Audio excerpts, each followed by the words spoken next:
Well, it's not a base take, but it's definitely not an accurate one. I did not use throughout my entire pregnancy. I didn't even smoke cigarettes. I mean, I guess if you want to get like heavily technical, probably in like weeks 1 or 2, I might have smoked cigarettes or you know what I mean. But usually when I talk about my recovery, people tend to think that I'm only talking about addiction or primarily talking about addiction. And that's because I do talk about how, I am committed to my sobriety. I've been sober for a very long time. It's very important to me. And although I did go through a dual treatment program, that was not the main thing I was in recovery for. I don't even refer to myself as an addict because it doesn't feel right, not because I'm in denial, but because that was literally one of the easiest dragons to slay in my life. However, I'm certainly not trying to act all high and mighty because I was fighting a different battle that was just as unhealthy, just as dangerous. This is literally me, like right before I got pregnant. I had a very severe ED. My body was shutting down. Like, once you get to a certain point in an ED, your hair starts to fall out. I'm still dealing with, teeth issues from it. Your bladder starts to go because the way it was explained to me, like, your body wants to, like, hold on to other vital organs, like your heart, your brain. I just mentally and physically was not in any condition to have a child, but I did. And I'd love to come on here and say that when I became pregnant, my unhealthy behaviors associated with my ED just vanished, but I'm not a liar. I definitely still made unhealthy choices. I still engaged in the really unhealthy behaviors that I was prior to my pregnancy. What I will say is my son was born a little bit premature, and I do think that my behaviors during my pregnancy could have contributed to that. My water broke while I was doing cardio.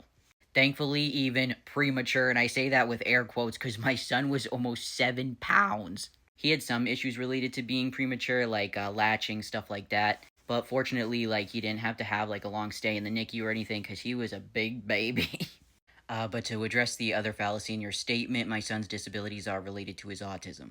It's not caused by parasites. It's not caused by vaccines. It's not caused by my choices, by his choices, his dad's choices. It's caused by genetics. This has been proven. My son specifically, like, he got genetic testing done and he tested positive for elevated components of what's called hypotonia. That's a low muscle tone disorder and it's more common in autistic people.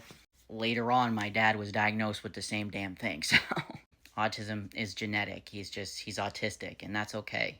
I know a lot of people, look at my life with my kid and they're like, probably thinking about the things that we have to worry about that they don't have to worry about. But there's things that, like, I don't have to worry about because my kid's autistic.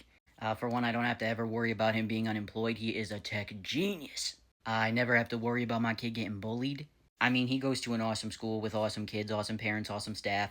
But, like, in the event that he was bullied, he just wouldn't give a shit. My son is very factual. So, things that bother a lot of people just absolutely have no effect on him. Like, if somebody came up to him and was like, hey, your mom looks like a fat, bald man, he would literally just be like, yeah. Things like that don't insult him. So, yeah, it's not like this horrible, tragic thing that happened. I had an autistic kid, and because of that, I have a kid who's an absolute genius. He's fucking hilarious, unbothered, great musician. And do I think that he could be all those things without being autistic? Not all at once. His dedication, his drive, his focus, that is because he's autistic. Even though I had no business having a kid when I did, I'm glad that he was born when he was born, how he was born, because what a privilege to raise such a badass kid.